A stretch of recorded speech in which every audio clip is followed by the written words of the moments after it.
Hi, this is Tony Blankstein again from Jerry's Music Shop. We're going to talk to you about breathing. Now, breathing is no skill that is just unique to the tuba, but it's probably most important for the tuba of any other instrument besides this and the flute. So, how do you breathe? Well, you're doing it all the time, but for breathing for an instrument like this big, you're probably going to need some special techniques. So, what's important to know is you need to use all of your air, and use all of your air on the exhale as well on the inhale. So, to do that, one of the great resources you can investigate is something called the Breathing Gym. It's again by Sam Palafian and Pat Sheridan. They're tuba players. They're really good at it, and they have made a livelihood of going around and teaching these seminars. It's great. It's phenomenal. One of the techniques they have is a check for you to hear how you can actually make that sound. What you do is you take your hand, make a karate chop thing, put it right below your nose all the way straight down, and you should listen to the sound. It should sound nice and deep. And you notice how big my mouth is when I do that. And I fill up like that. Now, what you hear if it's wrong is something like this. Hear the fast air speed? You're actually not getting as much air even though you sound like you're getting more. So you want that nice, deep, resonant sound. Something like that.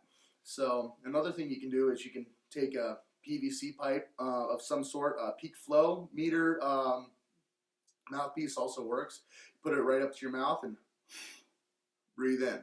What it does is it keeps your mouth in a nice open circle, opens your throat up so you can breathe in.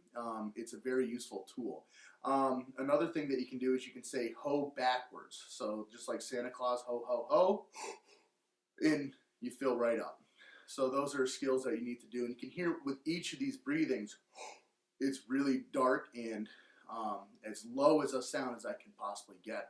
One thing that you want to be aware of is that when you breathe, it should be almost painful how much air you take in. You're really trying to expand your lung capacity. And if you think about it, it's like the bellows of a fire stoker. You kind of pull the sides out and just let the air flow right into the bottom. You will fill up into the chest, but you want to start from the low stomach. So as you can see how I fill up, it's just like that, as much air as possible. One phrase to remember is inhalation and exhalation without hesitation. This is really important as well, that you don't want any resistance on the exhaling as well.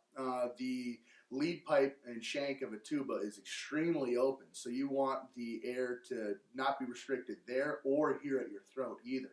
So with the tube that you have before, you can practice and also breathing out. So you breathe in and breathe out and try to equal that open feeling on both the inhalation and the exhalation. You go, or, right? Now you might feel lightheaded if you do that too much. So don't do it too much, all right?